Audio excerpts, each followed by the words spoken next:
She walked into that club to forget him. But when her ex showed up with another woman, the pain became unbearable. Desperate, she turned to a stranger, a man whose presence commanded the room without saying a word. "Could you dance with me?" "My ex is watching from the bar," she whispered, not knowing she had just asked the most dangerous man in the city. What started as a desperate act of revenge became something she never expected, a love that would change everything.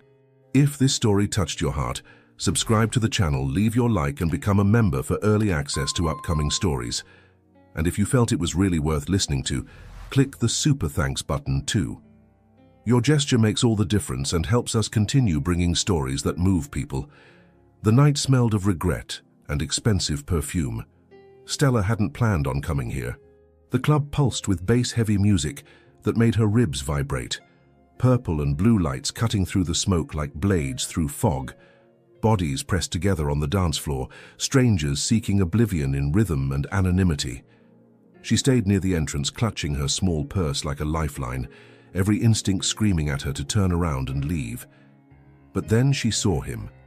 Ryan, her ex-husband, the man who had promised forever and delivered betrayal. He was laughing, that careless, carefree laugh she once loved, his arm thrown around a woman who looked like everything Stella wasn't that night. Confident, radiant, untouched by pain.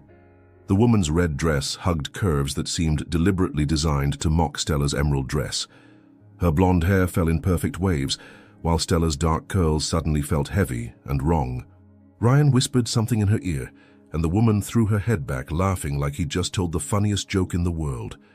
Stella's chest tightened. The air in the club became suffocating despite the open space. 3 months. It had been 3 months since she signed the divorce papers with trembling hands. 3 months since she discovered he'd drained their joint account. $40,000 gone, along with her trust and her future plans. 3 months, and there he was, already moving on, already happy, while she was still picking up pieces of herself she didn't even know were broken. She needed to leave. Now. But her feet wouldn't move. Instead, they carried her deeper into the club, past the bar where crystal bottles gleamed under strategic lighting, past clusters of people who seemed to exist in a world where pain didn't follow you like a shadow. Her heart hammered against her ribs, competing with the bass line pumping through hidden speakers. That's when she saw him. He stood near the VIP area, separate from the chaos, yet somehow commanding it. Tall, easily over 6 feet, with shoulders that filled out his black suit in a way that suggested both power and control. His dark hair was combed back, revealing a face that could have been carved from marble. Sharp jawline, high cheekbones, and eyes that tracked movement across the room with the precision of a predator assessing territory.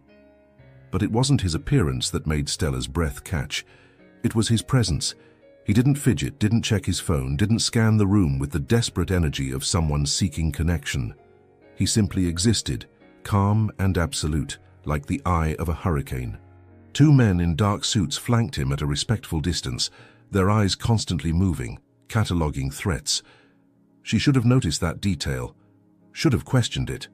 But desperation has a way of narrowing your focus. Ryan's laugh cut through the music again. Stella's eyes burned. She made a decision born of heartbreak and wounded pride.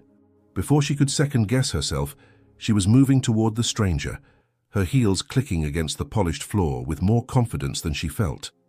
Her heart threatened to burst through her chest. Her hands trembled slightly as she approached, but she forced them to stay still. He noticed her before she reached him. Of course he did. Those dark eyes, somewhere between brown and black in the club's lighting, tracked her approach with an intensity that should have made her uncomfortable. Instead, it made her feel seen for the first time in months. "Excuse me," she said, her voice barely audible over the music. She had to lean closer, catching the scent of his cologne, something woody and warm, like cedar and smoke. "I know this is completely crazy, but—" She hesitated. Up close, he was even more intimidating, not in a threatening way, but in the way mountains are intimidating, massive, immovable, ancient. His expression didn't change, but something in his eyes softened. "But?" he prompted, his voice a low rumble that seemed to bypass her ears and resonate directly in her chest. Could you dance with me? The words came out in a rush. My ex is watching from the bar, and I need him to see that I've moved on, that I'm fine, even though I'm not. She hadn't meant to add that last part. Honesty had a way of slipping through the cracks in her armor that night. For a long moment, he said nothing. His gaze swept past her, finding Ryan at the bar with clinical precision, then returned to her face. He studied her the way someone might study a puzzle, not with judgment, but with genuine curiosity, as if trying to understand which pieces had led her to this moment. "What's your name?" he asked. "Stella. Stella." He repeated it slowly, as if testing how it sounded in his mouth. Then, without another word, he extended his hand. His palm was warm and calloused, strong fingers closing around hers, with a gentleness that contradicted the obvious power in his frame. He led her onto the dance floor with confident steps, and the crowd seemed to part naturally, people moving aside without quite knowing why. The music changed, something slower, more intimate. A woman's voice poured from the speakers, singing about love and loss in equal measure. He turned to face her, and suddenly they were closer than Stella had anticipated. His right hand found her waist, settling against the small of her back where her dress dipped. The touch sent electricity racing up her spine. His left hand cradled her right, lifting it gently to rest on his broad shoulder. "Just follow my lead," he murmured, his breath warm against her temple. And then they were moving. He led with the kind of confidence that made it easy to trust, each step deliberate and sure. His hand at her waist held her firmly but never aggressively, guiding rather than controlling. Stella found herself relaxing despite the strangeness of the situation, her body responding to his lead, as if they'd done this hundreds of times before. His palm against her bare back was like liquid fire. Each movement pressed them closer. She could feel the heat of his body through the suit, could feel the muscles in his shoulder flexing beneath her fingers as they danced. "You're good at this," she said, surprised. "I'm good at many things." There was no arrogance in the statement, just fact. They turned slowly, and Stella caught sight of Ryan watching from the bar. His expression had shifted from amusement to something darker. Confusion, maybe even jealousy. The woman beside him was talking, but he wasn't listening. "Good. He's watching," the stranger observed quietly. "I know. Are you satisfied?" Stella looked up at him, really looked at him. His face was closer now, close enough that she could see the faint scar cutting through his left eyebrow, the 5 o'clock shadow darkening his jaw. His eyes held hers with an intensity that made her forget why she'd asked him to dance. "I don't know anymore," she admitted. Something flickered across his face. His hand on her back moved, just a fraction, fingers spreading against her bare skin. His thumb traced a slow, deliberate circle, sending shivers cascading down her spine. "You shouldn't be looking back, Stella." The way he said her name made something tighten in her chest. "How do you know my name?" "You told me." "No, you shouldn't remember." A slight smile touched his lips, the first she'd seen.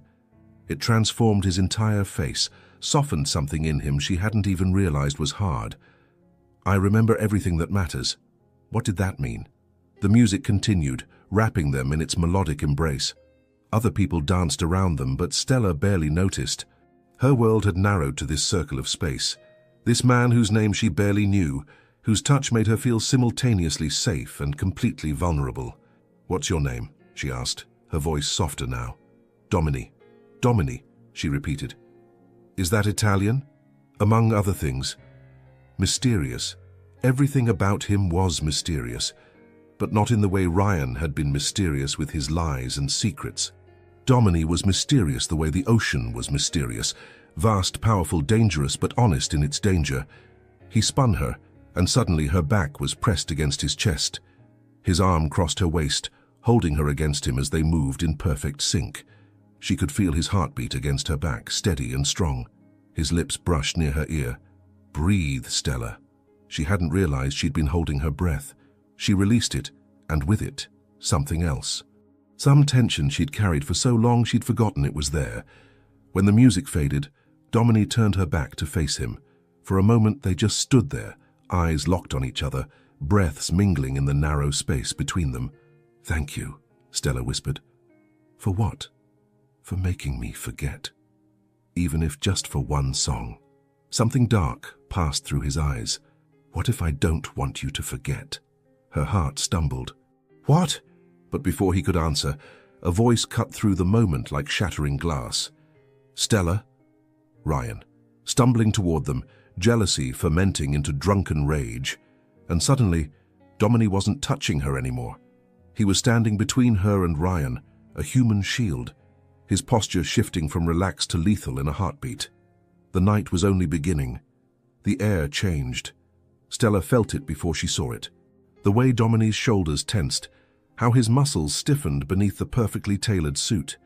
He didn't turn immediately to face Ryan, didn't need to. His mere presence created a barrier, an invisible wall between her and any threat. Stella, Ryan repeated, his voice slurred with drink. What the hell are you doing? She took a step to the side, trying to see around Domini, but he moved with her, keeping himself between them, not possessively, but protectively. As if his body were instinctively programmed to place itself in the path of danger. I'm dancing, she answered, her voice surprisingly steady, just like you were, with your companion. Ryan scoffed, swaying slightly. The smell of whiskey rolled off him in waves. Don't be ridiculous, that's different. You're here throwing yourself at strangers. Careful, Domini interrupted, his voice low and dangerously calm. It wasn't a shout, not even loud, but it cut through the club's noise like a blade through silk. With the next word you choose. Ryan finally focused on Domini, really focused, and Stella saw the moment reality penetrated through the alcoholic fog. Ryan's eyes widened slightly. He took a step back. Who the hell are you? Someone who doesn't like it when a man disrespects a woman, Domini replied, each word measured and precise. Especially this woman. Something in his tone made Stella's stomach flip. It wasn't just protection, it was ownership. No, not exactly. It was more like worth, as if he were declaring that she had value, and anyone who didn't see that was a fool. Ryan opened his mouth, closed it again. His eyes moved past Domini to the two suited men who had materialized silently nearby. They didn't do anything threatening, just stood there, still as statues. But their presence said everything. This isn't over, Stella, Ryan muttered, trying to salvage some fragment of dignity as he backed away. We still have things to settle. The money, it's settled, Domini said. You'll find that out soon enough. The way he said it sent a shiver down Stella's spine. Not from fear, but from something more complicated, curiosity mixed with apprehension. Ryan hesitated, looking like he wanted to say something else, but then turned and stumbled back toward the bar, where his blonde companion watched him with a mixture of confusion and irritation. Silence settled between Stella and Domini, filled only by the club's pulsing music. He still hadn't turned to face her. She could see the tension in his shoulders, the way his hands were clenched in loose fists at his sides. Domini, she said softly, touching his arm. He turned instantly, and the transformation in his face surprised her. The hardness had vanished, replaced by something softer. Concern. Are you all right? He asked, his hand reaching for hers, thumb tracing circles over her knuckles. The gesture was so gentle it made her chest tighten. I am, she answered, realizing it was true. Thanks to you. Has he hurt you before? The question caught her off guard. Not just the words, but the intensity behind them. As if her answer mattered deeply. Not physically, she admitted. Just in every other way. Something dark flashed in Domini's eyes. His jaw tightened. That's still hurting you. It's in the past now. Is it? He took a step closer, his free hand reaching up to touch her face. His fingers brushed her cheek, trailing down her jawline with a reverence that made her heart stumble. Because from where I'm standing, it looks very present. Stella couldn't find words. Her skin burned where he touched her, every nerve awakening under his attention. She should pull back, should thank him and leave. This was crazy. Accepting protection from a stranger, letting him touch her like this, feeling drawn to someone whose last name she didn't even know, but she couldn't pull away. Dance with me again, Domini said, and it wasn't exactly a question, but it wasn't a command either. It was an invitation, a choice offered freely. "We're in the middle of the dance floor," she pointed out, though it wasn't really an objection. "Then we're already in the right place." His hand slid from her back to her waist again, fingers spreading against the fabric of her dress. This time, when he pulled her close, there was no pretense of distance. Their bodies fit together, her head reaching his shoulder perfectly, her heart beating against her ribs. The music had changed. Something deeper now, a slow, pulsing rhythm that seemed to sync with the blood roaring in her ears. "You know," Stella said, her voice muffled against his chest, "I don't even know what I'm doing here. With you. This is scary," he suggested, his voice reverberating through the chest where her cheek rested. "Unexpected. The best things usually are." They moved slower now, almost swaying. His hand traveled up her back, fingers tracing the spine exposed by her dress. Each touch left a trail of fire. She shivered and felt his lips curve into a smile against her hair. "You're trembling," he observed. "I'm not cold." "I know." The arrogance in those two words should have irritated her. Instead, it sent heat flooding through her. Because he was right. She was trembling, but not because of the club's air conditioning. She was trembling because every cell in her body was hyper-aware of him, the strength in his arms, the heat of his skin through the suit, the way his fingers pressed possessively against her back. "Why are you doing this?" she asked suddenly, lifting her head to look at him. "Helping me, you don't know me." Dominic stopped moving, though his hand remained firmly on her back. His eyes searched her face, studying her with an intensity that made her breath catch. "Maybe I want to know you." "Why?" "Because," he said, his free hand lifting to touch her face again, thumb brushing her cheek. "When you walked into this club tonight, you looked like someone trying to disappear. And something in me refused to let that happen." The honesty in his words hit her like a physical punch. These weren't smooth or flattering words, they were raw, real. "You don't know me," she repeated. But there was less conviction now. "Not yet, but I want to." His thumb traced the outline of her lips, and Stella felt every muscle in her body tighten. She should push him away. This was too fast, too intense. She'd barely separated from Ryan. She wasn't ready for... But maybe that was exactly why it worked, because it wasn't about being ready. It was about being alive. "Stella," Dominic murmured, his face lowering toward hers, "I'm going to ask you once, and you need to answer honestly." "What?" Her voice came out hoarse. "Do you want me to stop?" Her heart pounded so hard she was certain he could hear it. Every rational reason to say yes paraded through her mind. She didn't know him. This was too fast. She was vulnerable. He was clearly dangerous. But when she opened her mouth, what came out was, "No!" Something shifted in his eyes. They grew darker, more intense. His hand on her back tightened, pulling her closer until there was no space between them. She could feel every hard line of his body pressed against hers.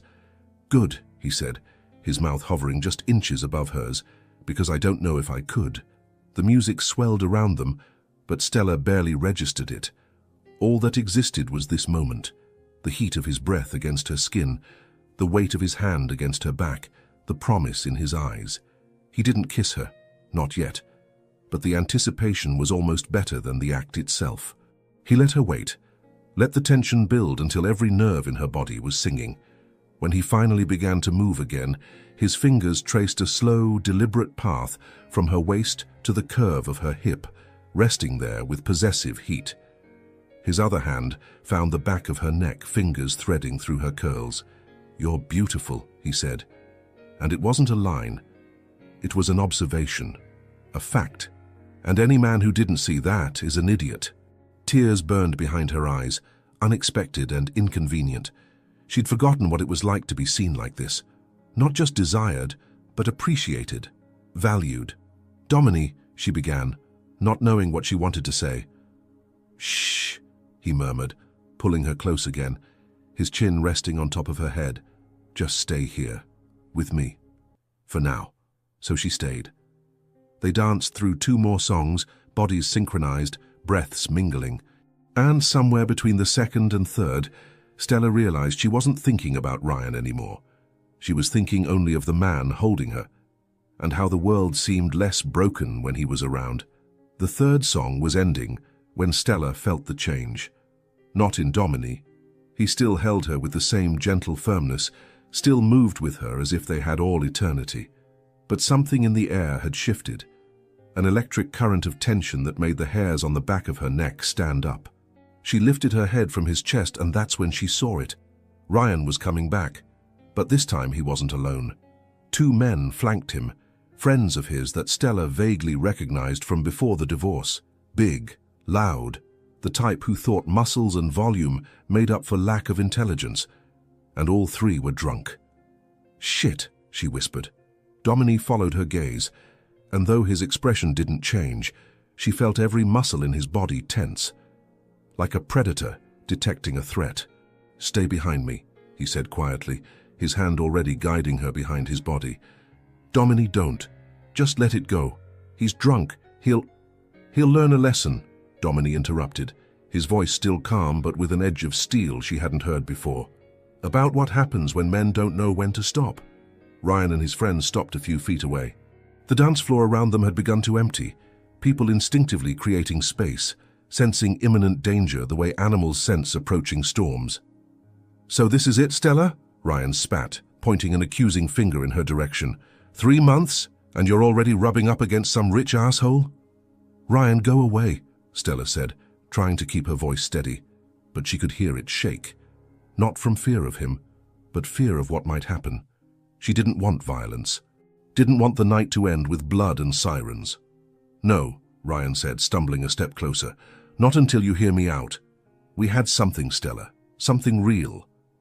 And you just threw it away because you stole $40,000 from me," Stella interrupted, her own anger finally finding voice. "Because you slept with my best friend? Because you lied to me every single day for 6 months? The crowd around them had gone quiet now, watching the drama unfold like it was live entertainment. Ryan's face turned red. "That money was mine too. And about Jennifer, you were always working, always too tired to—" "Finish that sentence," Domini said, his voice cutting through Ryan's excuses like a guillotine. "And it'll be the last thing you say with all your teeth intact." Ryan finally really looked at Domini, and this time through the fog of alcohol, some spark of survival instinct must have ignited because he faltered. "This isn't your business," Ryan said, but there was less conviction now. "You made it my business the moment you decided to harass her in my presence." "Your presence?" Ryan laughed, a harsh, ugly sound. "Who the hell do you think you are?" Domini didn't answer. He simply looked at Ryan with the same calm, impassive expression he'd maintained all night. But something in that look made Ryan take a step back. One of Ryan's friends, a big guy in a too-tight polo shirt, stepped forward. "Hey man," you heard him ask a question. Domini still hadn't moved, but suddenly the two suited men Stella had noticed earlier were there, materializing from the shadows like ghosts. They didn't touch anyone, didn't make any threatening moves, simply stood there flanking Domini, silent and menacing presences. Ryan's friend went pale. "Look," he said, raising his hands, "we don't want trouble, man, just—" "Then don't create any," Domini said simply. Ryan, whether from drunken courage or stupidity, took another step forward. His hand reached out, trying to grab Stella's arm. Domini moved. It was so fast, Stella barely registered it. One moment Ryan was reaching. The next his hand was caught in Domini's grip, twisted at an angle that looked painful but not damaging. Ryan yelped, dropping to his knees. "She said no," Domini said, his voice still in that low, dangerously calm tone. "At no point tonight has she given any indication that she wanted your touch, your contact, your presence." "You're breaking my wrist," Ryan whimpered. "I'm not," Domini replied, "but I can. Easily. The question is, are you going to give me a reason to?" "No, man, You what?" Domini leaned closer, his voice dropping to a whisper that somehow carried more threat than any shout. "You're going to apologize? You're going to return the money you stole? You're going to disappear from her life and never look in her direction again?"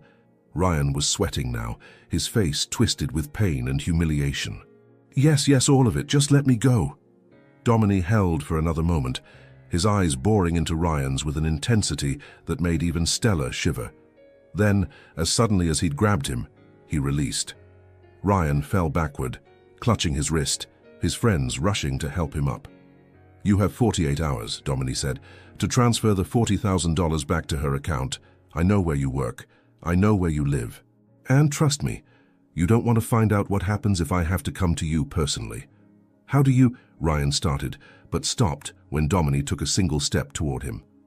48 hours, Domini repeated. Ryan and his friends backed away, stumbling over each other in their rush to leave. The blonde from the bar, seeing the commotion, had quietly disappeared as well. Silence fell over the dance floor. Then, slowly, the music started again.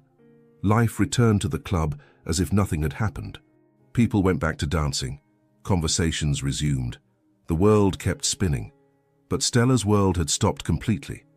She looked at Domini, really looked at him, seeing things she'd missed before. The way people created space when he walked by. The deference in the club staff's eyes, the suited men who were never more than a few feet away. The way he'd said, "I know where you live," with the confidence of someone who had resources to find out anything. "Who are you?" she asked, her voice barely above a whisper. Domini turned to face her, and for the first time that night, she saw something like uncertainty in his eyes. "Someone who shouldn't have gotten you involved in this," he said quietly. "That's not an answer. No, it's not." He ran a hand through his hair, a surprisingly human gesture that somehow made him less intimidating. "I'm someone who ensures certain debts get paid, that certain rules are followed, that certain people are protected. You're in the Mafia," Stella said. It wasn't a question. Domini didn't deny it.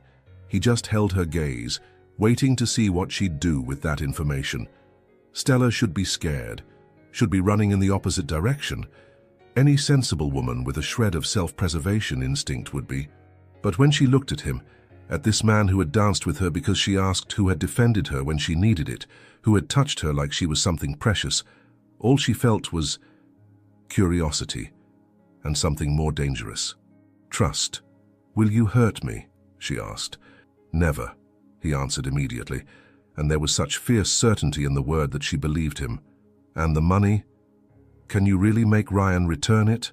A ghost of a smile touched his lips. "Before the 48 hours are up, I'm sure of it." Stella took a step toward him, then another, until she was standing right in front of him, so close she had to tilt her head back to meet his eyes. "I should be afraid," she said. "You should," he agreed. "But I'm not. Not of you." Something shifted in his expression, softened, warmed. "Stella," he said, his hand reaching up to stroke her face. "Do you understand what you're saying?" "I'm saying," she answered, surprising herself with her own courage, "that maybe I don't want to go home yet. That maybe I want to know more about the mysterious man who appeared out of nowhere and changed my entire night." Domini studied her face for a long moment. Then, slowly, he nodded. "I have a place, not far from here. Private. Safe." He paused. "I can take you home now if you want. No questions, no judgment, or, Stella prompted, her heart pounding against her ribs. "Or you can come with me. See where this leads." It was an offer, a choice. He wasn't pressuring, wasn't demanding. He was simply offering. Stella thought about her life, her safe, predictable routine, her small, empty house, her cold bed, her lonely nights trying to rebuild a life that Ryan had shattered. And then she thought about Domini, about how he made her feel seen, alive, valuable. "Take me," she said. And she saw triumph ignite in his eyes. The car was exactly the type Stella would expect from a man like Domini. Black, sleek, with lines that suggested speed and restrained power. The interior smelled of genuine leather and that same woody cologne she'd detected when they danced. Cedar, smoke, and something indefinable that was simply him. One of the suited men opened the back door, his eyes carefully neutral as Stella climbed in. Domini slid in beside her, and the space that had seemed generous suddenly felt intimate. Their thighs nearly touched. She could feel his warmth radiating through the small distance. The car glided smoothly into the night traffic, city lights painting patterns across the tinted windows. Stella watched the streets pass by, her mind racing with 1,000 simultaneous thoughts. What was she doing? She didn't even know this man. He was clearly dangerous. She'd just gotten out of a disastrous relationship. This was insane. But every time she started to question her decision, she felt Domini's gaze on her, warm, attentive, patient, and the anxiety subsided. "You're quiet," he observed, his voice low enough not to carry beyond the back seat, giving them privacy even with the driver just feet away. "I'm thinking," she admitted. About how I don't do this kind of thing." "What kind of thing?" Stella turned to face him, meeting his dark eyes studying her with that unsettling intensity. "Going home with strangers, trusting men I've just met, letting danger seem attractive." A slow smile curved his lips. "And do I seem dangerous to you?" "You are dangerous," she corrected. "But not to me. At least, not in the way you should be." Domini reached out, his fingers finding hers in the space between them. He didn't grab, didn't pull, just laced his fingers through hers, thumb tracing slow circles over her knuckles. "I'm not a good man, Stella," he said, and there was a raw honesty in the words that hit her like a physical blow. "I don't pretend to be. The things I do, the choices I make, and they exist in gray areas most people prefer not to think about." "Then why are you telling me this?"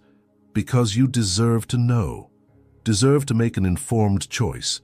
Stella looked at their intertwined hands, the way his fingers fit with hers, strong and gentle at the same time. "What if I've already made my choice?"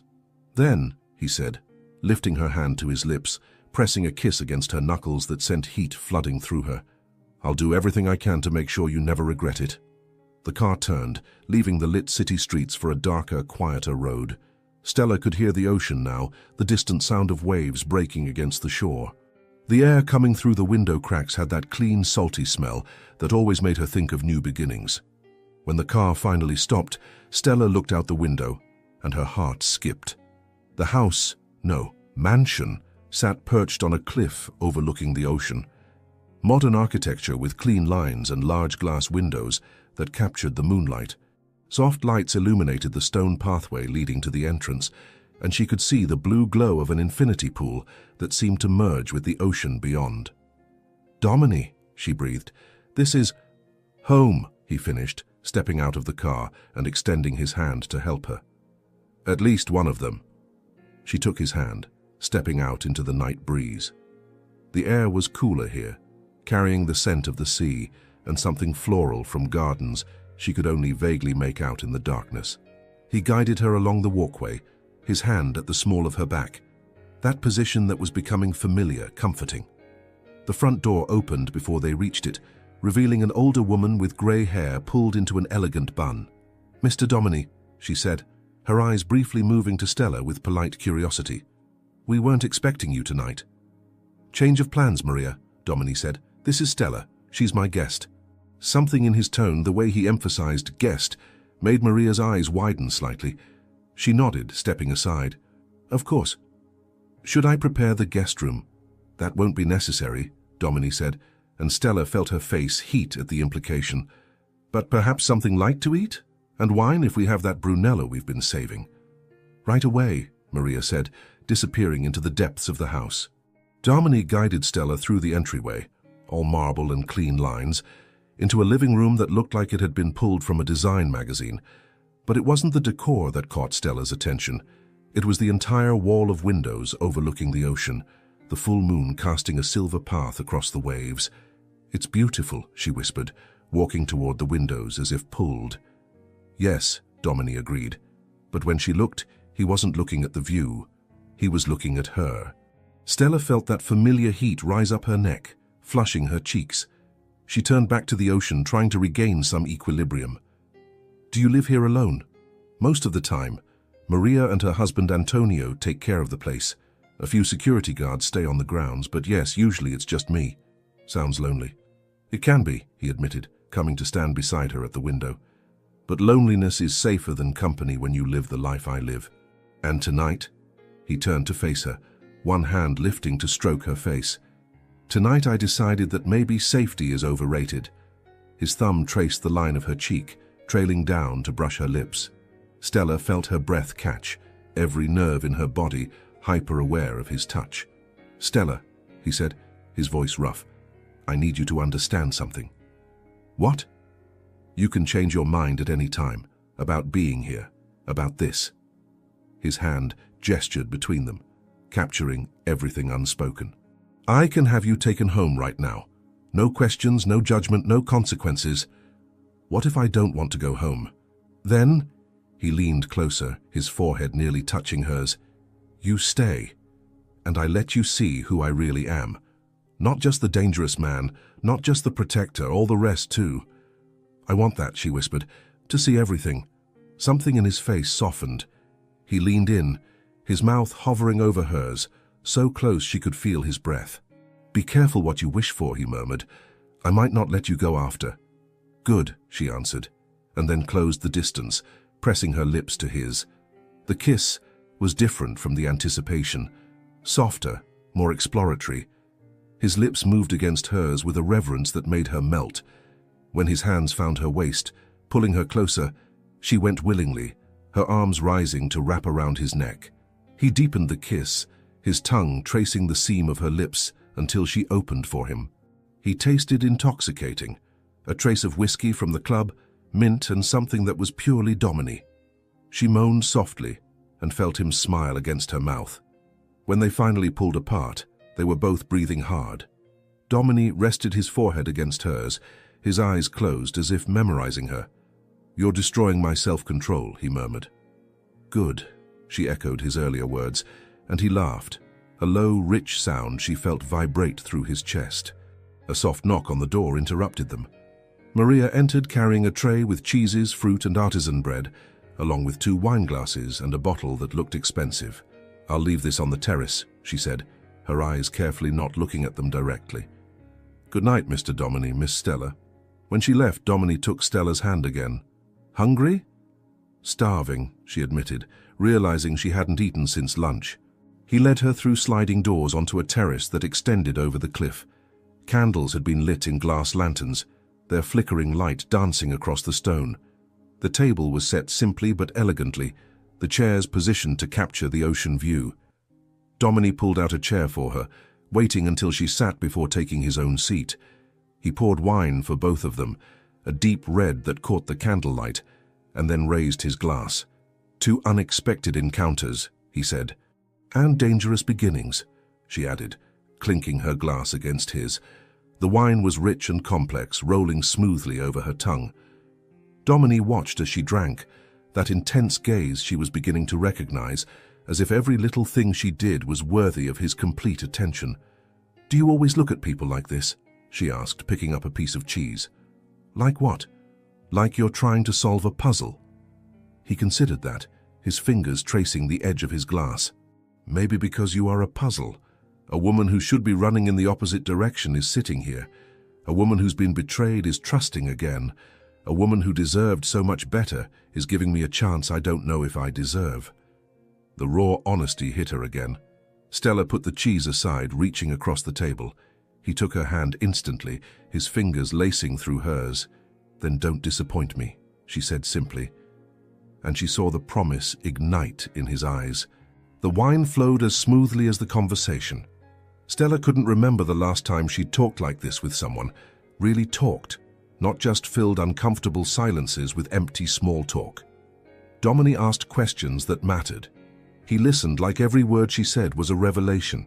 She told him about her childhood in a small town in the countryside, about how she'd moved to the city at 22 with dreams bigger than her bank account, about how she met Ryan at a cafe where she worked, how he'd seemed charming and ambitious, how she'd mistaken his confidence for strength.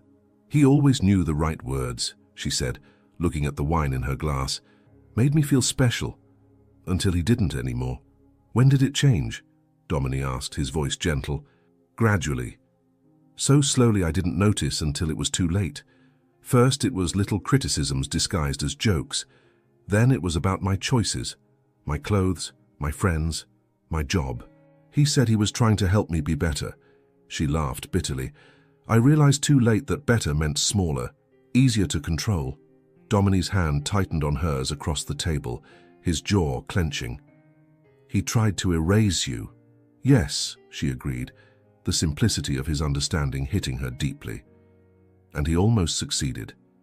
But he didn't, Domini said, lifting her hand to his lips again, pressing a kiss against her fingers. You're still here. still fighting. That takes a strength he'll never have. Tears burned in Stella's eyes, unexpected and inconvenient. She blinked them away quickly, but Domini had already seen. He stood, circling the table and pulling her chair back. Before she could ask what he was doing, he pulled her gently to her feet and into his arms. "You don't have to be strong right now," he murmured against her hair. "Not here, not with me." And something in those words broke the last dam. Stella buried her face in his chest and let the tears come, not from sadness but from relief. Relief that finally someone saw her, saw through the cracks she'd worked so hard to hide. Domini held her through it all, one hand tracing slow circles on her back, the other stroking her hair. He didn't rush, didn't offer empty platitudes, just held her until the crying subsided to quiet sobs, and then kept holding her still. When she finally pulled back, wiping her eyes with the back of her hand, he already had a linen napkin ready. She laughed, a wet, broken sound. "Sorry, that wasn't exactly seductive." "Stella," he said, his hands framing her face, thumbs wiping away the last tears. "You could be covered in mud and you'd still be the most beautiful woman I've ever seen." "Liar," she said, but there was warmth in the word. "Never to you," he promised. "I can lie to the whole world, but not to you." He guided her back to her chair, but instead of returning to his, he pulled his chair closer, their thighs brushing. The casual touch sent heat racing up her leg. "My turn," Stella said, her voice still a little rough from crying. "Tell me about you." Domini leaned back, considering. The candlelight danced across his face, highlighting the strong lines of his jaw, the scar through his eyebrow. "What do you want to know?" "Everything," she said. "Start at the beginning." He smiled, but there was a melancholy to it. "The beginning? Well, my family came from Sicily 3 generations ago. My grandfather built, let's say, an empire. My father expanded it, and I inherited both the blessings and curses that come with that kind of power." "You didn't choose this," Stella observed. "No, but I didn't run from it either." He picked up his wineglass, swirling the liquid thoughtfully. "At 18, I thought about leaving, going to college, having a normal life. But then my father was killed in a territorial war, and suddenly I was responsible for hundreds of people whose lives depended on my leadership." "How old were you?" 20. He met her eyes. 20 years old, and suddenly holding everyone's lives in my hands. I made mistakes, a lot of them. But I learned, adapted, and eventually I built something different from what my father had. Different how? My father believed in ruling through fear. I believe in loyalty earned, not imposed. He saw people as tools. I see them as, he paused, searching for the word, family. Imperfect, complicated, sometimes problematic, but family nonetheless. Stella studied his face, seeing the truth in his words. He wasn't romanticizing his world. He was being honest about its complexities. "Do you kill people?" she asked abruptly, surprised by her own bluntness. Domini didn't flinch from the question. "I have killed," he said, his voice steady. "Men who hurt innocents. Men who broke codes that keep our world from collapsing into chaos, but not lightly, never lightly." She should be horrified. Every rational part of her brain screamed that she should be, but when she looked at him, at this man who had danced with her because she asked, who had defended her without hesitation, who held her while she cried, all she felt was understanding. "Are you scared now?" he asked, and for the first time that night, she heard uncertainty in his voice. "No," she answered honestly. "Should I be?" "Probably. Most people would be." "I'm not most people," Stella said, echoing his earlier words back to him. "And you're not just the dangerous man, remember. You're all the rest too." Something shifted in his expression, softened and intensified at the same time. He set his wineglass aside and reached out, fingers brushing her cheek with that reverent gentleness that made her melt.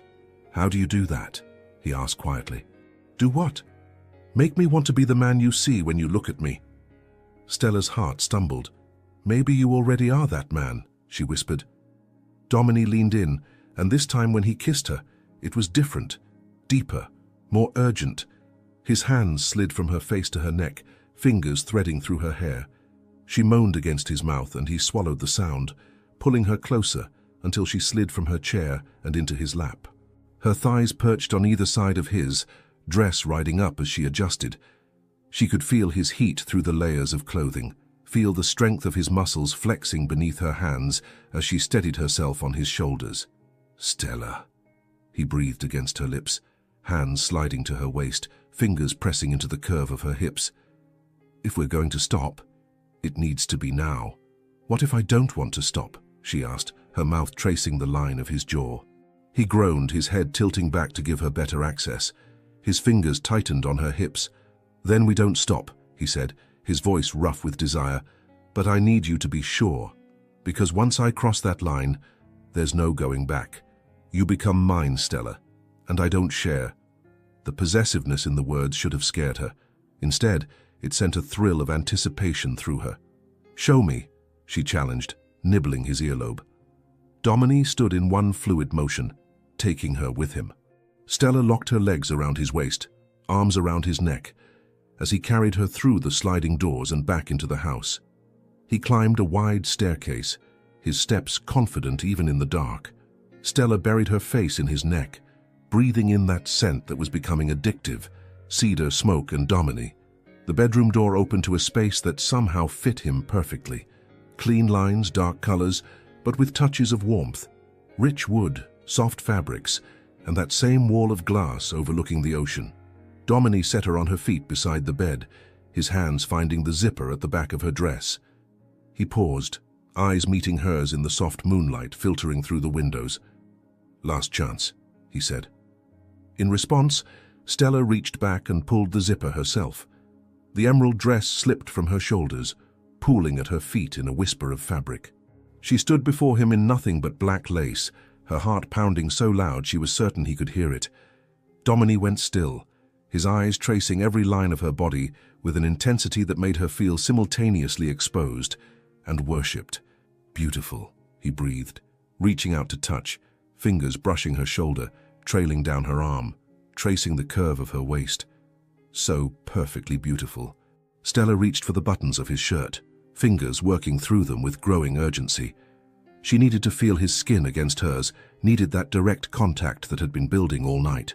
When the shirt finally fell away, revealing the broad, sculpted chest beneath, she let her hands explore.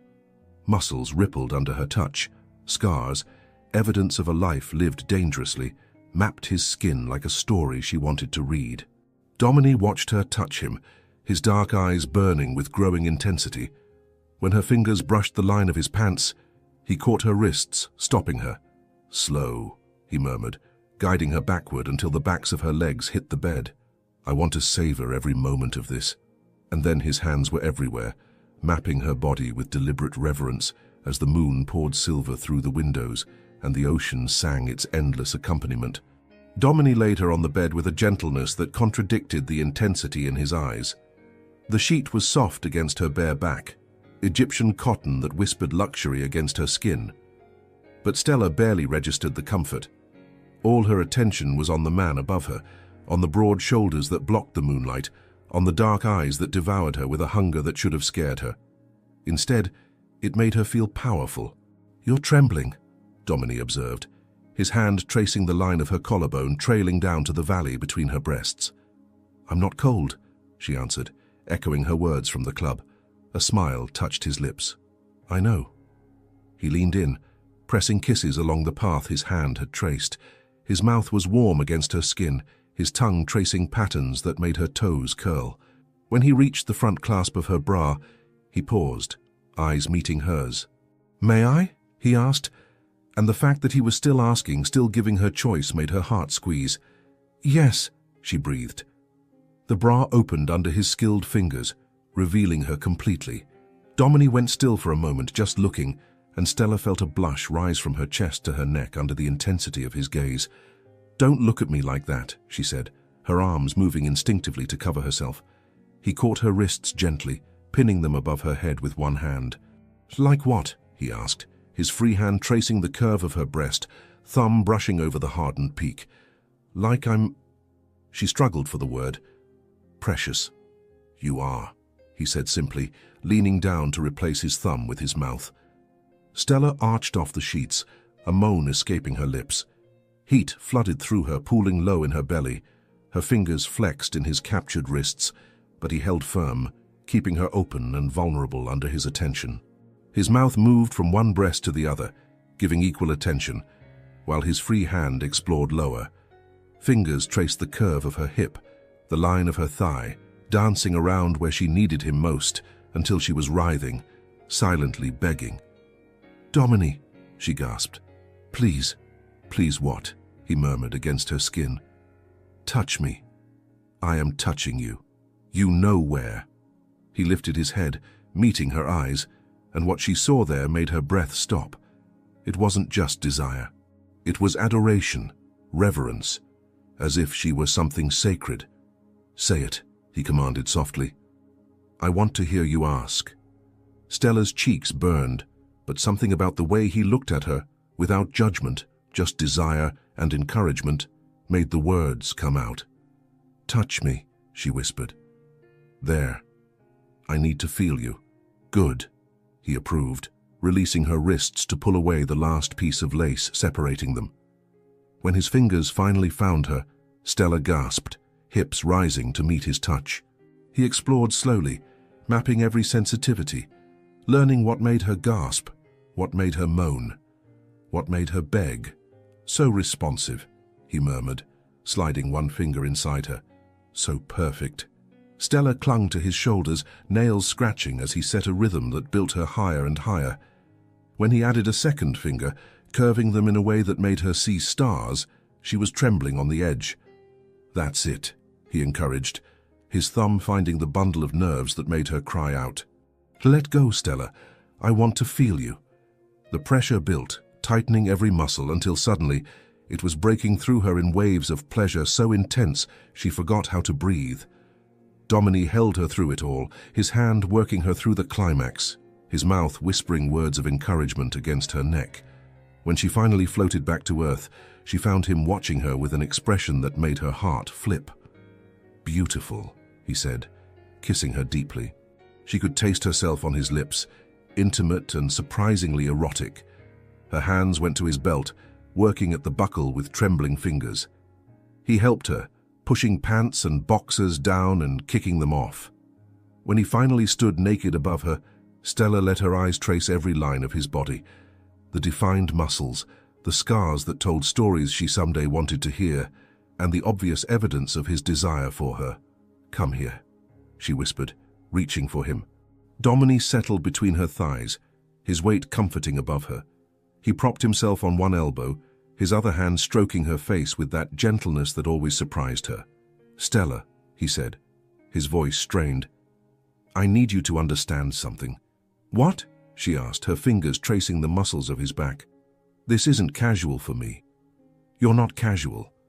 His eyes bored into hers, intense and serious. "The moment I fill you, you're mine, and I'm yours. Understand?" Her heart stumbled, then raced. The possessiveness should scare her, but all she felt was, "Right. I understand," she whispered. "Are you sure?"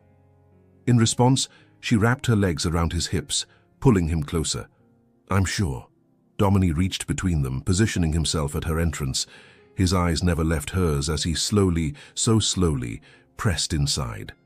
Stella gasped at the stretch, at the fullness, at the intimate connection that was unlike anything she'd ever experienced. It wasn't just physical, it was emotional, visceral, transformative.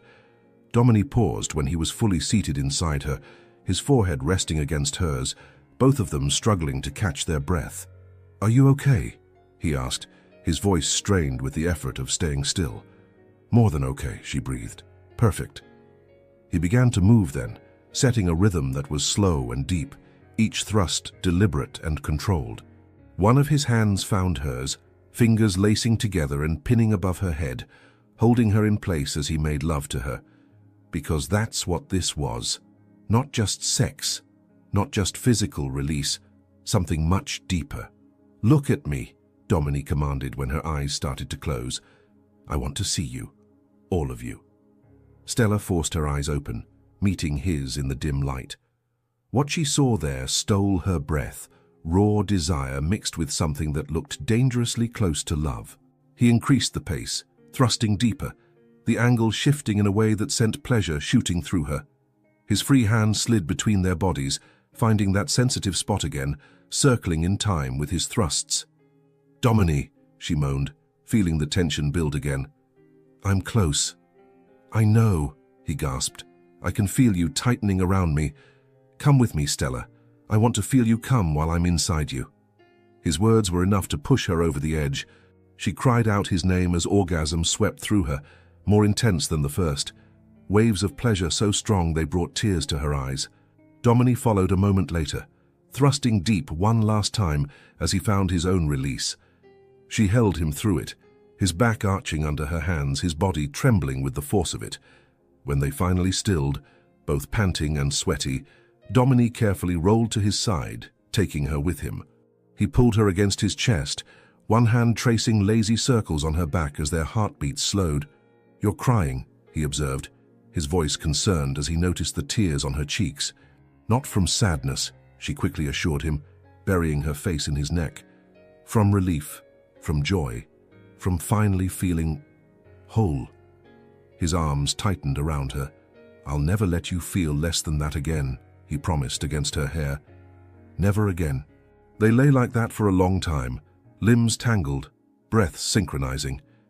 Through the window, Stella could see the moon bathing the ocean in silver, waves rolling endlessly toward the shore. "Domini," she finally said, her voice drowsy. Thank you." "For what?" "For seeing me. Really seeing me." She lifted her head to meet his eyes. "No one's ever done that before." He stroked her face, his thumb tracing her cheekbone. "Then they were all blind," he said simply. "Because you, Stella, are impossible not to see." She kissed him then, slow and deep, pouring everything she couldn't yet put into words into the kiss. When they pulled apart, Domini drew the covers over them, tucking her against his side. "Sleep," he murmured, pressing a kiss to the top of her head. "I'm here. You're safe." And for the first time in years, Stella believed him. She closed her eyes, letting the steady sound of the ocean and the constant rhythm of Domini's heartbeat lull her into the deepest sleep she'd had in months. Tomorrow she'd think about what all this meant, about where they'd go from here, about the complications and dangers of loving a man like Domini, but tonight she allowed herself to simply feel, to feel safe, to feel valued, to feel loved. And that was enough. Stella woke to the smell of coffee and the sound of waves breaking against rocks. For a disoriented moment, she didn't recognize where she was. The room was too large, too luxurious, the bed too comfortable. Then memory flooded back, the club, the dance, Domini, and everything that had happened after. She turned her head, expecting to find him beside her, but the space was empty, though still warm. The impression of his head remained on the pillow, and she couldn't resist reaching out, touching the place where he'd slept.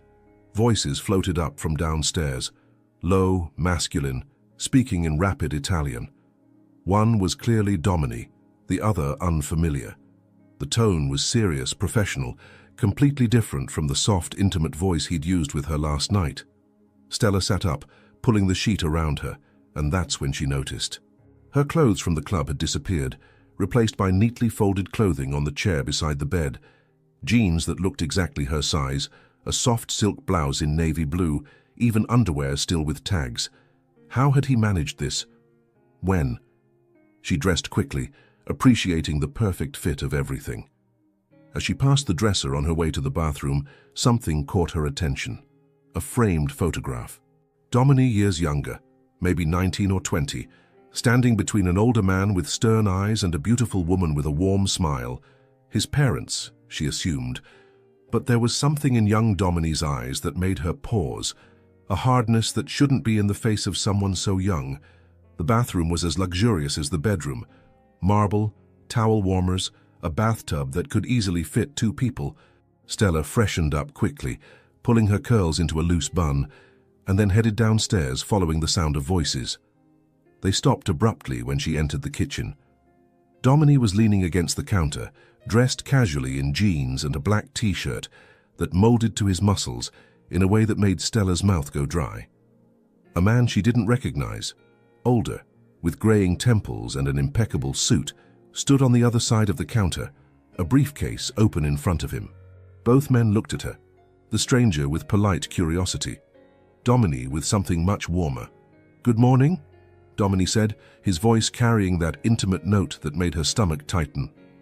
He crossed to her in a few long strides, his hands finding her waist, pulling her into a kiss that was completely inappropriate given they had company. When he finally pulled back, Stella was flushed and breathless. "Good morning to you too," she managed. Domini smiled, then gestured to the other man. "Stella, this is Marco, my lawyer and I suppose my advisor. Marco, this is Stella." Marco inclined his head respectfully. "A pleasure to meet you, Miss Stella. Domini rarely brings guests here." There was weight in that pause, an implication that made Stella's cheeks heat even more. "The pleasure's mine," she said, trying to seem more composed than she felt. "Coffee?" Domini offered, already reaching for a cup. "Maria left some croissants too if you're hungry." "Coffee would be great," Stella said, sliding onto a stool at the kitchen bar. As Domini prepared her coffee, exactly how she liked it, she noticed, though she'd never told him, Marco began gathering his papers. "I should go," he said. "I have everything I need. The papers will be ready by the end of the day." "What papers?" Stella asked before she could stop herself. Marco looked at Domini, clearly waiting for permission to answer. Domini nodded, placing the coffee cup in front of her before leaning against the counter beside her, his hand naturally finding the small of her back. "Documents ensuring the transfer of $40,000 from Mr. Ryan Matthews to your account, Miss Stella," Marco explained, "along with a legally binding agreement that he will make no further unsolicited contact with you." Stella nearly spit out her coffee. "You already did this?" she asked, turning to Domini. "But it's only been, 12 hours?" 10, Domini corrected, a slight smile touching his lips. "And yes, I told him he had 48 hours. But I decided even that was too generous." "How did you—" "It's better you don't know the details," Marco interrupted gently. "But I can assure you everything was done according to the law, more or less." Stella blinked, trying to process. Ryan had stolen that money months ago. She'd hired lawyers, filled out paperwork, tried every legal channel. And Domini had solved it all in 10 hours. "You didn't have to do this," she said quietly. "I know," Domini replied, turning her on the stool to face him. "But I wanted to. He stole from you. That doesn't go unpunished." "But no buts," he said firmly. "The money is yours, always was. I'm just making sure you get it back." Marco cleared his throat delicately. "I'll leave you two. Miss Stella, it was a pleasure. Domini, I'll call later with the final details." After he left, silence fell over the kitchen. Stella stared at her coffee, trying to sort through her thoughts. "You're upset," Domini observed. "No," she said quickly. "Just processing. You move fast." "When it matters, yes." She lifted her eyes to meet his. "And this matters? I matter?" "Stella," he said, his hands framing her face, "you slept in my arms last night. You let me touch you, see you, know you in ways no one else has. Do you think I'd do that if you didn't matter?" "I don't know," she admitted. "I don't know how you operate, what the rules are in your world." Domini pulled over the other stool, sitting so they were at eye level. "Then let me be clear," he said. "In my world, loyalty is everything. Family is everything. And the moment you asked me to dance, the moment you chose to trust me, you became both." "That's very fast," Stella whispered. "It is," he agreed. "And if you need time, I'll give it. But I won't lie about what I feel. You walked into my life like a hurricane, Stella, and now that you're here, I'm not letting you go easily." Her heart pounded against her ribs. This was crazy. She barely knew him, but some part of her, some deep, instinctive part, knew she was safe here, with him. "Show me," she said suddenly. "Show you what?" "Your world, who you really are, not just the man who's kind to me. Show me everything."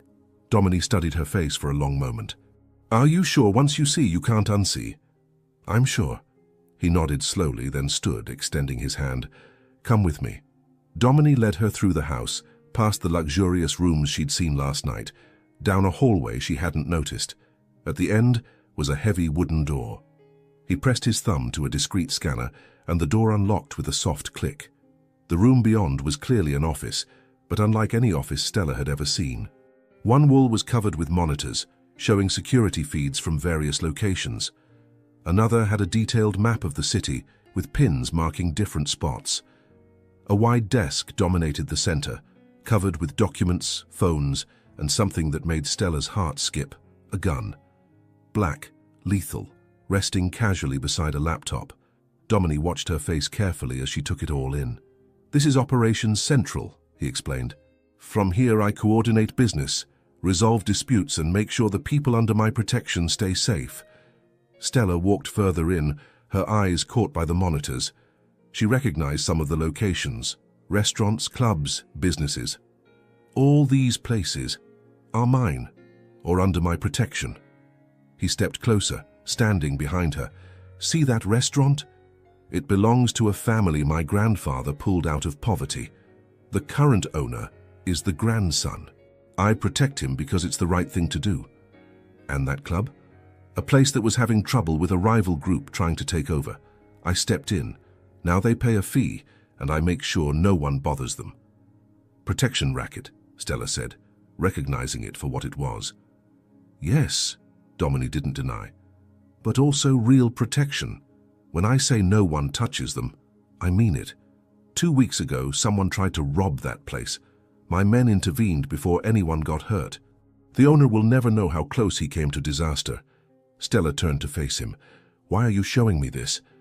"Because you asked to see who I really am." He gestured around the room.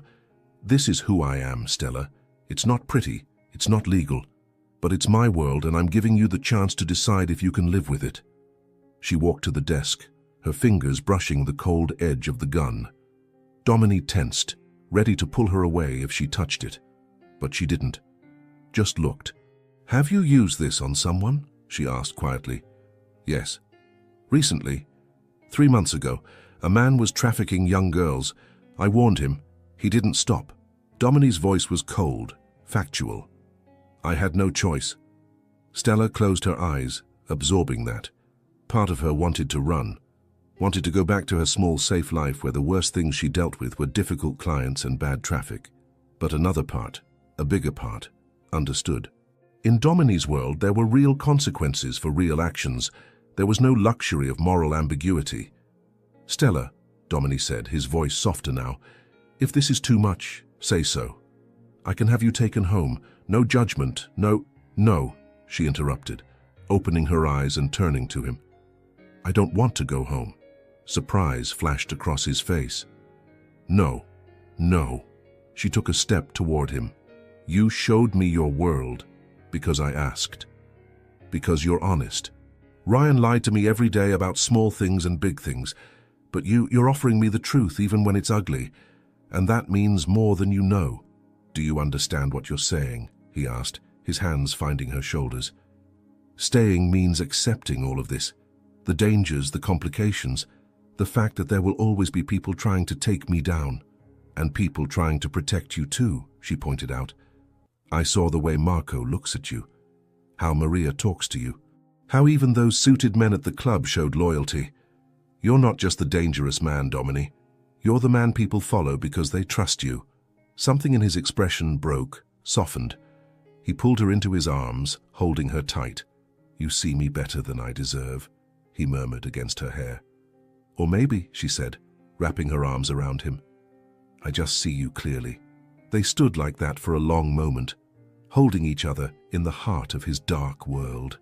And in that embrace, Stella made her decision. She was diving into the unknown, and for the first time in a long time, she wasn't scared. She was alive. The days that followed blended into something Stella could only describe as magical. Domini didn't pressure her to go home. Instead, he sent some of his men to get clothes and personal belongings from her place, with her permission, of course. He always asked permission, always gave choices, even when his eyes made it clear how much he wanted her to stay. And she stayed. They fell into a routine that felt simultaneously domestic and extraordinary. Mornings began with coffee on the terrace, watching the sun paint the ocean in shades of gold and pink. Domini worked in his office during part of the day, handling business she didn't always ask about, but he always came back to her. Lunches together, dinners where they talked for hours. Nights where he touched her like she was something precious and fragile, even when his own desire was urgent and consuming. But there were moments, glimpses of a life she was still processing, where the reality of Domini's world crept in. Like now. Stella was in the library, a beautiful room with floor-to-ceiling bookshelves and windows overlooking the garden, when she heard raised voices from Domini's office. She wasn't trying to eavesdrop, but the doors were heavy wood, not soundproof. "He's testing you," a male voice she recognized as one of Domini's security men, moving into South Territory without permission. "Then we remind him what the rules are," Domini's voice, cold as ice. "But no bloodshed unless he forces our hand. Understood?" "Understood, boss." Silence. Then footsteps. Domini appeared in the library doorway, his expression softening the moment he saw her. "You heard," he said. It wasn't a question. "Some of it," she admitted, marking her page in the book. "Is everything okay?" He crossed to her, sitting beside her on the leather sofa, his thigh pressing against hers. "Just territorial politics. Nothing you need to worry about." "But you're worried." "Cautious," he corrected. "There's a difference." Stella set the book aside, turning to face him fully. "You can talk to me, you know, about these things. I won't break." Domini studied her face, then nodded slowly. "There's a guy, Dmitry Volkov, who's trying to expand his territory. He's young, ambitious, and doesn't respect the established boundaries that keep this city running peacefully. And you need to handle him. I need to remind him that there are consequences for disrespecting agreements," Domini said carefully. "Preferably without violence, but if he doesn't listen." He left the sentence unfinished, but Stella understood. In Domini's world, consequences were real, and sometimes brutal. "Will you be in danger?" she asked, her hand finding his. "No more than usual," he said, lacing his fingers through hers. "But the fact that you're asking, that you care, that means everything." Stella leaned in, pressing her forehead to his. "Of course I care. Do you think I'd stay here if I didn't?" "I don't know," he admitted. "Sometimes I still can't believe you're here, that you chose me despite everything." "Not despite everything," she corrected. "Because of everything. Because you're honest. Because you see me. Because when you touch me, I feel like I'm the only person in your world." Something darkened in his eyes. His free hand found the back of her neck, pulling her into a kiss that started gentle but quickly deepened into something more urgent. "You are the only person in my world," he murmured against her lips. "Everyone else is just background noise." He pulled her onto his lap, and she went willingly, her legs straddling either side of him. His hands slid under her blouse, palms warm against her skin. "Domini," she breathed when his mouth found her neck. "It's the middle of the afternoon. Maria is—" "Not here," he interrupted, nibbling the sensitive spot below her ear. "I gave her and Antonio the afternoon off. It's just us." "Convenient," Stella managed, though her thoughts were getting fuzzy from the way his hands explored her body. "Planned," he corrected, lifting her as he stood. "Because I've been thinking about having you all afternoon and I'm tired of waiting." He carried her out of the library, up the stairs with confident steps. But instead of going to the bedroom, he took her to a room she hadn't explored yet. It was a different suite, smaller, more intimate, with dark velvet curtains and a huge bed covered in soft white linen. Light filtered through partially closed blinds, creating patterns on the floor. "Where are we?" Stella asked as he set her on her feet beside the bed. "My original bedroom," he said, his fingers already working the buttons of her blouse. "Where I grew up, where I dreamed about what my life would be like." Her blouse fell to the floor. "I've never brought anyone here before." Stella froze, the weight of those words settling over her. "Domini." "Shh," he said, his fingers finding the zipper of her jeans. "I want you here, in this space, that's only mine. I want to rewrite all the old memories with new ones, with you." Her clothes disappeared under his skilled hands, and then his too. He laid her on the bed, the linen cool against her heated back, and simply looked at her. "So beautiful," he murmured, his hand tracing from her neck, between her breasts over her stomach, to rest on the curve of her hip. "Sometimes I still can't believe you're real." "I'm real," Stella said, reaching up to pull him down. "And I'm yours." Something fierce and possessive flashed in his eyes. "Say it again." "I'm yours," she repeated, and saw satisfaction settle into his features. "And I'm yours," he said, positioning himself at her entrance. "Only yours, Stella. Forever." He slid into her in one long, slow thrust that drew a moan from both of them. The fullness, the connection, the way their bodies fit together. It was perfect. Dominique set a rhythm that was different from the other times. Slower, more deliberate, as if he were savoring every moment. One of his hands found hers, fingers lacing together and pinning beside her head. The other explored her body, tracing every curve, every line, memorizing her through touch. "Do you feel this?" he asked, his hips pressing against hers. "The way we fit? How your body knows me?" "Yes," she gasped, her legs wrapping around his waist, pulling him deeper. "I feel everything." He captured her mouth in a kiss that was both worship and possession. His tongue danced with hers, tasting, exploring, claiming. When he finally pulled back, they were both breathless. "When I was growing up here," he said, his thrusts never faltering, "I used to look out at the ocean and wonder if there would ever be someone who would see me as more than just the air, more than just a boss's son." He pressed a kiss to her forehead. "And then, you walked into that club and asked me to dance." Tears burned in Stella's eyes, not from sadness but from overwhelming emotion. "Dominique," she whispered, squeezing his hand. "I love you," he said, eyes locked on hers, leaving no room for doubt or misunderstanding. "I know it's early. I know maybe you're not ready to hear it, but I won't lie. I love you, Stella, completely, irrevocably." Her heart exploded, joy flooding through her so intensely she could barely breathe. "I love you too," she said, the words rushing out. "I don't know when it happened, but I love you. I love you so much it scares me." Dominique stopped moving, just staring at her with an expression of such pure wonder it made her chest ache. Then he was kissing her again, desperate and deep, starting to move again with renewed urgency. "Say it again," he pleaded against her lips. "I love you," she said, and he groaned. "Again. I love you, Dominique. I love you."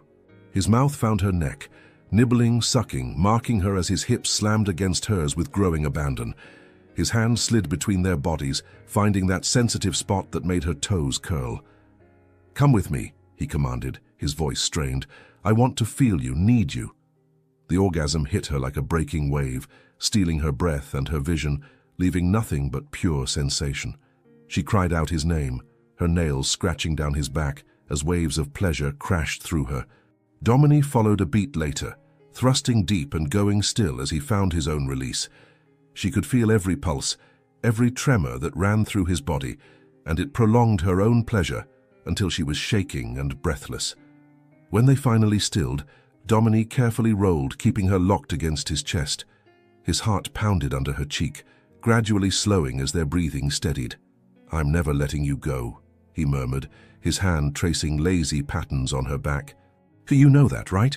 Stella smiled against his skin. "Good, because I'm not planning on going anywhere." They remained tangled together as afternoon shifted to evening, the light changing from gold to violet through the blinds. Dominique eventually pulled a blanket over them, tucking her closer. "Stella," he said after a long silence. "Thank you." "For what?" "For walking into that club, for asking me to dance, for giving me a chance." He pressed a kiss to the top of her head. "For loving me back." She lifted her head to meet his eyes, seeing the vulnerability there that he rarely showed. "Thank you for seeing me," she said simply, "for making me feel worthy of being loved again." "Stella," he said, his hand framing her face, "you were always worthy. You just needed someone who valued you enough to prove it." And as he pulled her into another kiss, slow and deep and full of promise, Stella knew with absolute certainty that she'd found her place. Not just in his arms, but in his heart, and she'd never be lost again. Stella woke up 3 days later to a message from her bank. She stared at the phone screen, blinking confusedly at the number displayed there. $40,000 deposited in her account at 8:47 a.m. Source, Ryan Matthews. For a moment, she just stared, unable to process. Then reality hit her like a cold wave. Dominique had actually done it. Not just promised, not just threatened. He'd actually gotten her money back. She turned in bed, searching for him, but the space was empty. The impression of his head still marked the pillow, and she could hear the shower running in the bathroom. Steam escaped from under the door, carrying the scent of his soap, that woody aroma she was beginning to associate with safety and home. Stella got up, wrapping herself in the silk robe Domini had insisted she keep here, and walked to the window. The ocean stretched endlessly, waves breaking in a constant rhythm that always calmed her. But today her mind was racing. $40,000. Back. As if the last months of struggle and frustration had never happened. The bathroom door opened, and Domini emerged in a cloud of steam. A towel wrapped low on his hips, water still dripping from his dark hair. He saw her standing by the window and paused, his eyes searching her face. "You saw," he said. It wasn't a question. "I did," she confirmed, holding up her phone. "Domini, how did you—" "It's better you don't know the details," he interrupted gently, crossing to her. His hands found her shoulders, thumbs tracing comforting circles. "But I can tell you it was done legally." "More or less." "More or less," Stella repeated, a hysterical laugh threatening to escape. "You recovered $40,000 that my lawyers said I'd never see again, and you say more or less?" Domini pulled her into his arms, and she went willingly, burying her face in his still damp chest. "He had the money hidden in several accounts," Domini explained against her hair. "Marco found all of them. We had persuaded Ryan that it was in his best interest to transfer the funds voluntarily." "Persuaded?" Stella repeated. "Did you hurt him?" "No," Domini said, and there was truth in his voice. "Didn't even touch him. Just had a conversation. Sometimes, Stella, all certain people need is to understand the consequences of their actions in a way they can't ignore." She pulled back enough to look at his face. "What did you say to him?" Domini hesitated, then decided on honesty. "I told him he'd stolen from someone under my protection, that I don't tolerate thieves or men who hurt women, and that if the money wasn't returned within 24 hours, he'd find out exactly how creative I can be in making people regret their choices." "Domini." "I also said," he continued, his fingers tracing her cheek, "that if he ever contacted you again, for any reason, without your explicit invitation, he'd deal with me personally, and that I wouldn't be as gentle the second time." Stella should be horrified, should be concerned about the implications, about the kind of power Domini wielded so casually. But all she felt was relief and gratitude. "Thank you," she whispered. "Don't thank me for doing what's right," he said, leaning down to kiss her forehead. "You deserve to have that money back. Deserve justice. I'm just glad I could give that to you." "It's not just about the money," Stella said, her hands resting on his chest. "It's about finally having closure. Being able to move forward without that weight pulling me down." "Then move forward," Domini said simply. "With me." Her heart squeezed. "I'm trying. But there's still one thing I need to do." "What?" "Sign the final divorce papers. There are still some documents that need to be finalized. Ryan keeps stalling, finding excuses." She took a deep breath. "But now that the money's settled, there's no reason for more delays." Domini nodded slowly. "Marco can handle that too if you want. You never have to see Ryan again." "No," Stella said, surprising herself with her own firmness. "I want to be there. I want to look him in the eye and sign those papers. Close that chapter myself." Pride flashed in Domini's eyes. "Then I'm going with you." "You don't have to—" "I'm going with you," he repeated, leaving no room for discussion. "Not to intervene, not to threaten him, just to stand beside you while you close that door." 2 hours later, Stella sat in a sterile law office, Domini at her side, waiting for Ryan to arrive. He showed up 10 minutes late, looking worse than she'd ever seen him. Red eyes, stubble, wrinkled clothes. He barely looked at her, his eyes fixing on Domini with poorly disguised fear. "Let's just get this over with," Ryan muttered, sinking into a chair across the table. The lawyer, an older, weary man Stella had hired months ago, began guiding them through the papers. Division of property, there was little to divide. Dissolution of joint accounts, already handled thanks to Domini. Final agreements on no contact. Stella signed each page with a steady hand, her name flowing across the lines in permanent black ink. Each signature felt like a weight being lifted from her shoulders. When they reached the final page, the lawyer paused. "Mr. Matthews, there's an additional clause that was added at the request of Mrs. Collins's attorney. It states that you agree to make no unsolicited contact with her in any form, through any means, under penalty of legal action." Ryan glanced at Domini, then quickly looked away. "Fine," he muttered, signing without reading. "Ryan?" Stella said suddenly, her voice making him freeze. He lifted his eyes reluctantly. "Look at me," she commanded.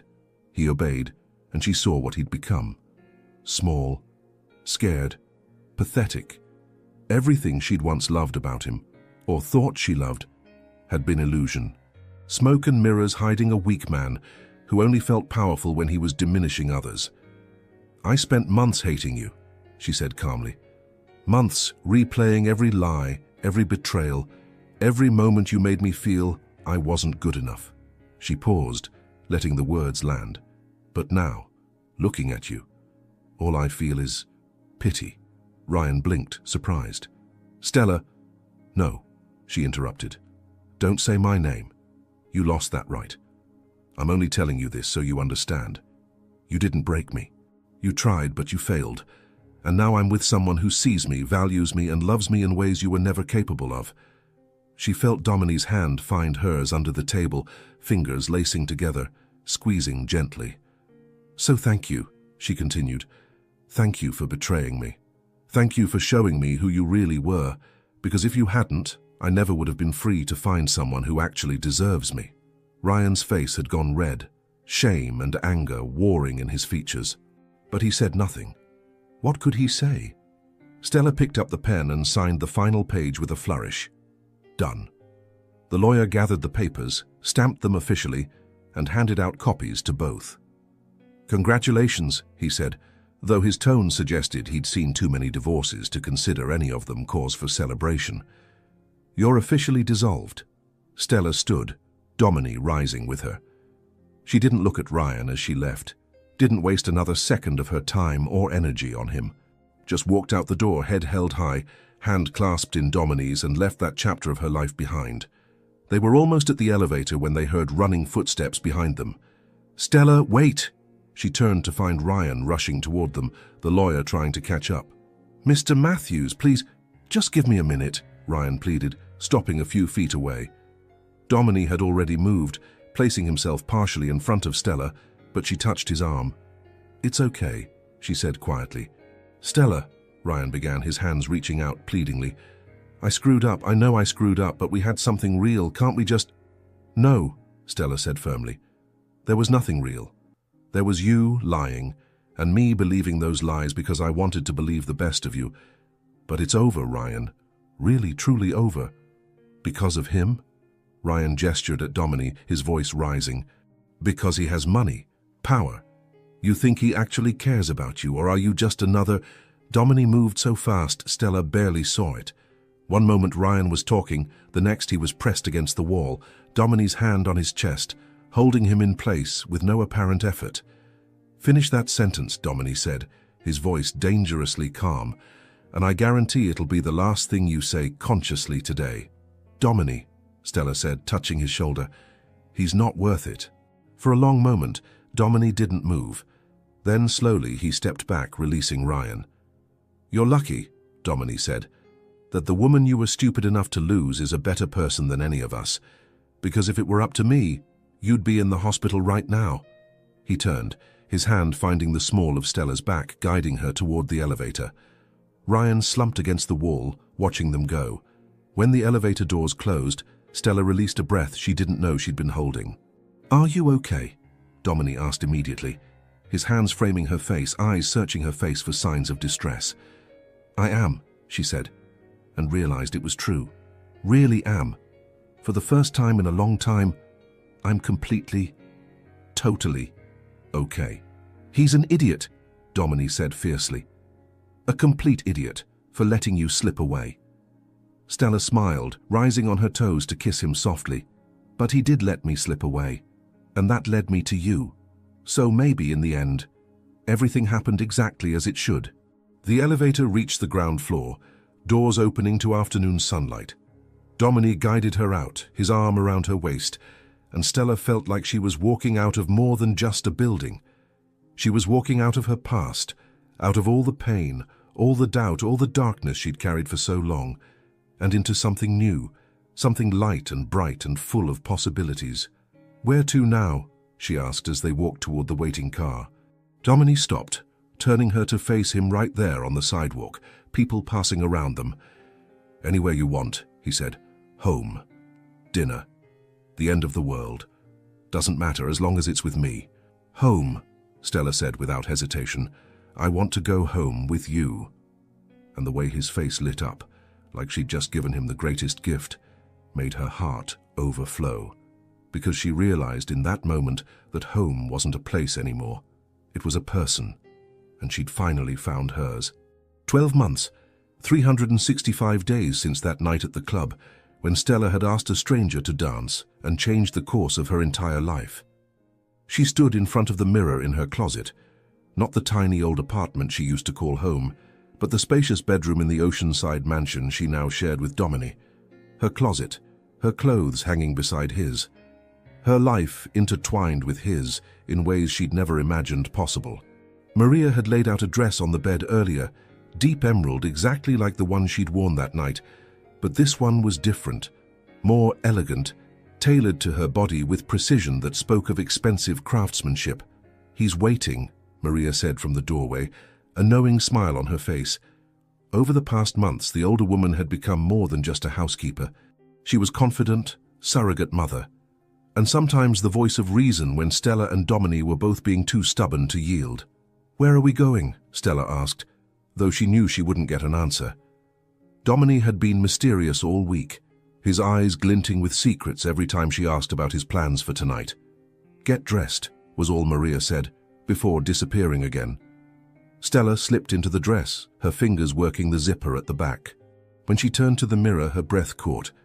The woman staring back at her was unrecognizable from the one who'd walked into that club a year ago. That Stella had been broken, trying to glue pieces of herself back together. This Stella was whole, radiant, alive. She pinned her curls up loosely, letting a few strands frame her face, and applied subtle makeup, just enough to enhance her eyes. The same diamond earrings Dominic had given her 3 months ago sparkled at her ears.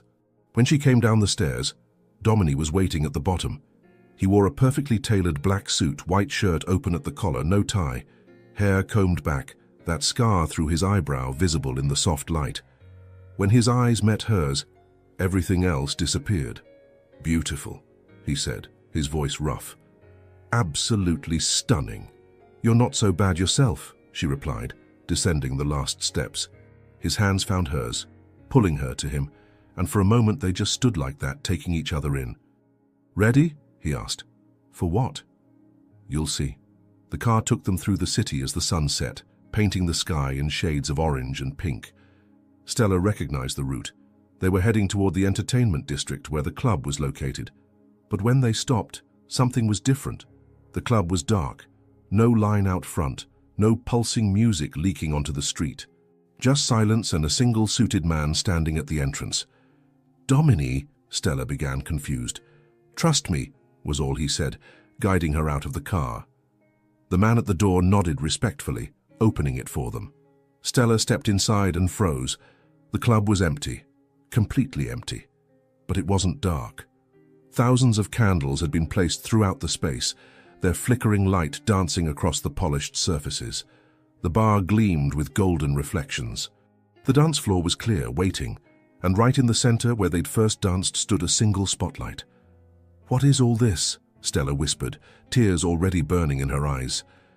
"A year ago," Dominic said, leading her further inside, "you walked in here desperate and alone. You asked me to dance because you needed your ex to see you as desirable again." He paused, turning her to face him. "But I danced with you," he continued, his hand finding her face. "Because the moment our eyes met, I knew you were different, special. I knew that if I let you walk away without at least knowing your name, I'd regret it for the rest of my life." "Dominic," she breathed, tears now flowing freely. So I closed the club tonight, sent everyone away, brought you back to where it all started. He extended his hand, exactly as he had that first night. And now I'm asking you, Stella, will you dance with me?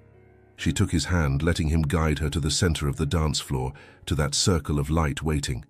Music began, not the pulsing beat from a year ago, but something soft and classical. A piano, a violin, a woman's voice singing about eternal love. Dominique pulled her into his arms, and they began to move. Their steps were smoother now, more confident. They'd danced together hundreds of times over the past months, on the terrace under the stars, in the kitchen while making breakfast, in the bedroom when words weren't enough. But this dance was different, loaded with meaning, with memories, with promises. You know, Dominique said as they slowly turned, that first night I told you that you shouldn't be looking back. I remember, Stella whispered. I still believe that, but now I want you looking forward. He paused, and when Stella looked up, she saw something in his eyes that made her heart stop. With me forever. He stopped dancing, and then, right there in the middle of the dance floor where it had all begun, Dominique dropped to one knee. The world tilted. From his inside pocket he pulled out a small velvet box.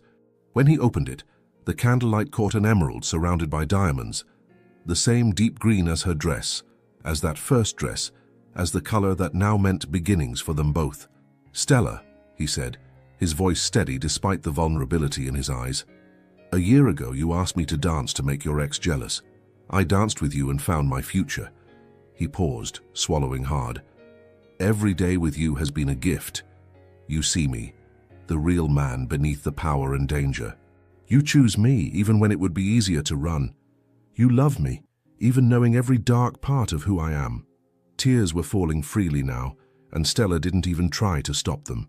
So now I'm asking you, Dominique continued, not for a dance, but for a lifetime. Marry me, Stella. Let me protect you, love you, worship you every single day. Let me wake up with you every morning and fall asleep with you every night. Let me be the man you deserve, the man you made me want to be. His voice cracked slightly on the last phrase, and that small crack in his always perfect armor was what broke Stella completely. Yes, she sobbed, falling to her knees in front of him, her hands framing his face. Yes, yes, 1,000 times yes. The relief and joy that flooded his face were more beautiful than anything she'd ever seen. He slid the ring onto her finger. A perfect fit, of course, because Dominique paid attention to every detail. And then his hands were in her hair, and he was kissing her. Not gently, not chastely, but with all the passion and promise and love built up over the past year. A kiss that said mine, that said forever, that said finally. When they finally pulled apart, both laughing and crying at the same time, Dominique pulled her to her feet. Dance with me, he said again, and this time it wasn't a request. It was a celebration. They moved across the candle-lit dance floor, alone in a space that should be filled with strangers, but instead was only theirs. The music continued, song after song, and they danced through all of them. I knew you'd say yes, Dominique murmured against her hair. Confident, Stella teased, though her own voice was full of emotion. Hopeful, he corrected, because you made me believe in things I thought I'd never have.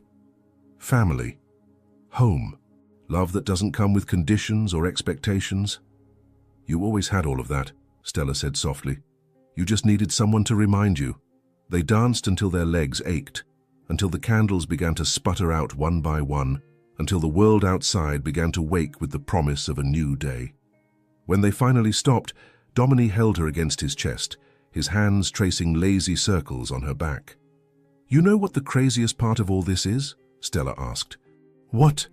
If Ryan hadn't shown up at that club with that woman, I never would have asked you to dance. I would have gone straight home, drowned myself in ice cream and self-pity, and never met you. Dominique pulled back just enough to look at her face. Then I should thank him, he said, a smile touching his lips, for being stupid enough to let you go, for giving me the chance to find you. Forgiving us, Stella corrected. Forgiving us, he agreed, pressing a kiss to her forehead. To unexpected beginnings. And happy endings, she added. No, Dominique said, his voice firm. Not endings. This is just the beginning, Stella. The beginning of everything. And as the last candle flickered and died, leaving only the grey light of dawn filtering through the windows, Stella knew he was right. This wasn't an ending. It was a beginning. The beginning of a life built not on lies or illusions, but on truth, on choice, on love that was imperfect and complicated, and sometimes dangerous, but always real. She'd walked into that club a year ago, a broken woman, trying to prove something to a man who had never been worth her time, and walked out in the arms of a man who made her realize she'd never needed to prove anything, because she'd always been enough. She'd always been worthy. She'd always been lovable. She just needed to find someone who could see it. And thanks to that dance, that single moment of courage born from desperation, she had. "Let's go home," Domini whispered. "Let's go home," Stella agreed. And hand in hand, the emerald ring catching the morning light, they walked out of the club where their lives had collided, not as strangers, not as lovers, but as partners, as future, as forever, together.